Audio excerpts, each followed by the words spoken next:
Ladies and gentlemen, you need 67 senators to remove a president, but the impeachment starts in the House. You impeach a president in the House, and the House of Representatives is going to go Trump Republican. The Senate's going to go Trump Republican.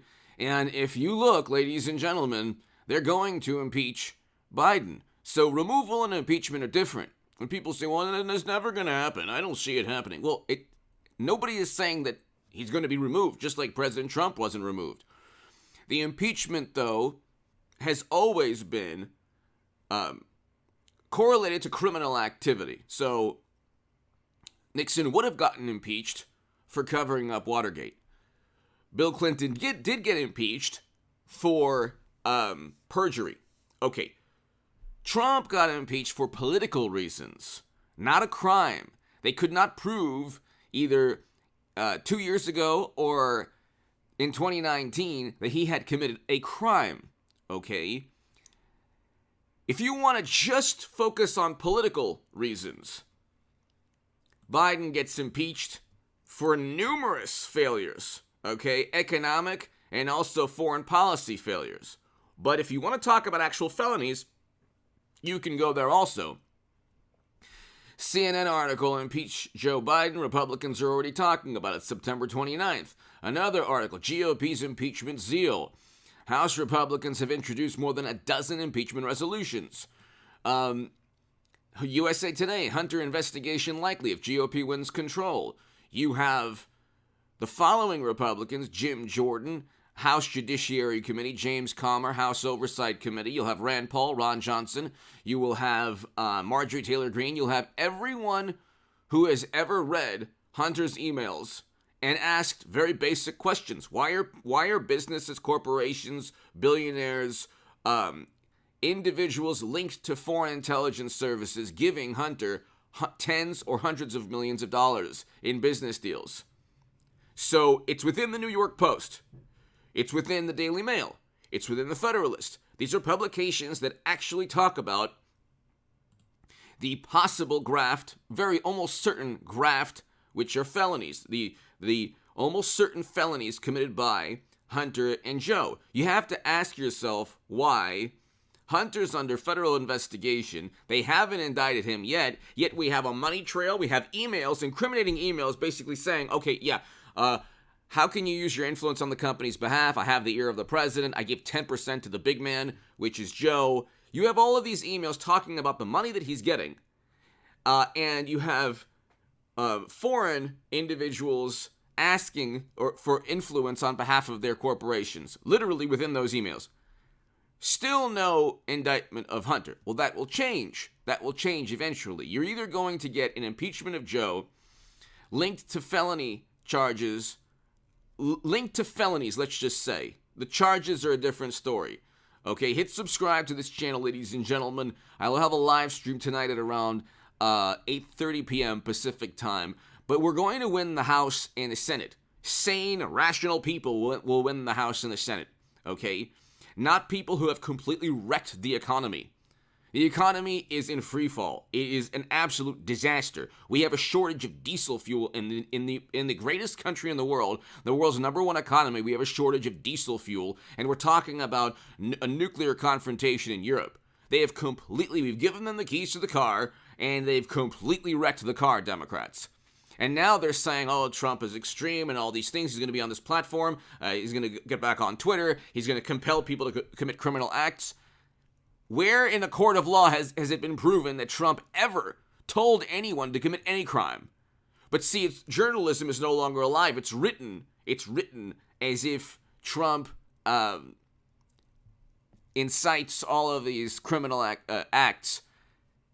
Not once in a court of law can Democrats or media or pundits prove any of their claims against Trump. They can't indict him. It's been 7 years since 2015 they've been investigating him. You don't even need 2 months with Hunter. And my point, what I'm trying to tell you, ladies and gentlemen, is get excited, get passionate about what's taking place. For so long, Trump and Trump Republicans have been on the defensive. You had Democrats pumping false, defamatory, libelous claims against Trump. he was a Kremlin operative. The Steele dossier said he was in a Moscow hotel room. These are all lies. The same people who claim that Trump lies more than anyone else have lied themselves more than anyone else. Trump was telling the truth when he said he didn't commit a campaign finance violation with Stormy. Okay, that was the truth. He was telling the truth when he said he was never linked to the Kremlin. He was telling the truth when he said he didn't clear Lafayette Square for a photo op. All of these things, Trump was telling the truth when he said he never had anything to do with the DNC hack. And so he was telling the truth throughout the past 7 years. What they go and type in Trump's 7 greatest lies or 15 greatest lies on CNN, they're nothing compared to Joe. Oh, I didn't meet Hunter's business. I don't know anything about Hunter's business. Well, yes, you do. Just like the Clintons and their foundation, with hundreds of millions funneling through the foundation. And see, that's not a conspiratorial theory. It's called Tammany Hall. It's called honest graft. For the people who look at Trump and Republicans and they say, oh, well, they're the embodiment of immorality. It is the height of immorality to be not only duplicitous and two-faced and hypocritical, but to not be able to see the criminal activity within your political side. If there's a wonderful, morally superior, highly educated Democrat watching this, do you know any criminal activity that exists on your side? Do you know any corruption at all? And if you do, is it always, well, Trump is worse? Because if he's worse, then where are his emails? Where are Trump's emails showing that there are clear quid pro quo pay-to-play schemes with other countries and other individuals and other corporations? When Joe forces out a prosecutor, we didn't have, when he's bragging and boasting about forcing out a prosecutor, we didn't have the emails that showed Hunter was being asked for help from that corporation. And we didn't know he was under investigation by the federal government. And that investigation is basically, let's just focus on the least of his crimes so Republicans don't have to investigate the worst of his crimes, which won't work because Republicans will look at the emails, the 150 suspicious financial transactions from CBS News. But the House will impeach Biden, and you'll have Republicans in the Senate go after Hunter and Joe and the entire Democratic Party. This will be terrible for the Democrats going into 2024 because the economy is going to continue to tank. In a feeble way, they'll try to say, well, you see, Republicans got the House and the Senate, and the economy is continuing to tank. They had 2 years. They said it's like the momentum of their failed decisions within the next year and a half we will continue to see, because of that, those failed decisions, the Inflation Reduction Act that actually increased inflation, going after oil and gas companies, the industry. Okay, so when Biden came in, he signed executive orders, made it difficult for oil and gas industry to operate, companies to operate. Then, guess what? Energy spiked up. Well, how did energy spike up? Immediately after those executive orders. Why? Because within the lawsuits that the oil and gas associations and 14 states leveled against his administration, they explained specifically, hey, your policies are going to make everything more expensive. They're going to increase the cost of goods and services and energy, which will then increase inflation.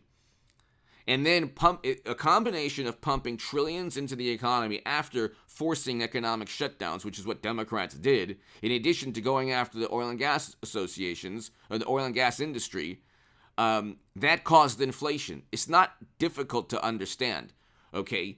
There's a reason that Democrats aren't running on the Green New Deal now, and only a fringe part of the Democratic Party is obsessed with climate change now. There's a reason that Biden released 200 million barrels of strategic petroleum reserves. So, and then begged OPEC for oil right before midterms, by the way. And so they're all over the place, Democrats. Crime, you can look at crime, okay? Foreign policy is an absolute catastrophe. The only reason GDP went up is because of oil and arms exports. So it's been an unmitigated nightmare in terms of what's going on. People, like the average American, doesn't go out at night anymore because we all understand crime is rampant and there are there's a societal breakdown on many levels within this country, and it's the fault of Democrats. And you see this within Democratic-run cities, okay? Especially within Democratic-run cities. So they're going to get completely obliterated in the House and the Senate politically. That's a huge paradigm shift, people. It's a huge paradigm shift. Hit subscribe to this channel, ladies and gentlemen. It is a huge it's right around the corner, and nobody seems to truly understand. what's taking place. I think that for so long, Trump Republicans or people looking at this have said, well, you know what, the entire system's leveled against us. But you forget that Trump defeated Clinton in 2016. And you're forgetting now that just within a couple of days, you're going to see one of the most historic moments, one of the most important and consequential moments in modern U.S. history. Give me your thoughts below. Hit subscribe. Be here tonight for the live stream at around 8:30.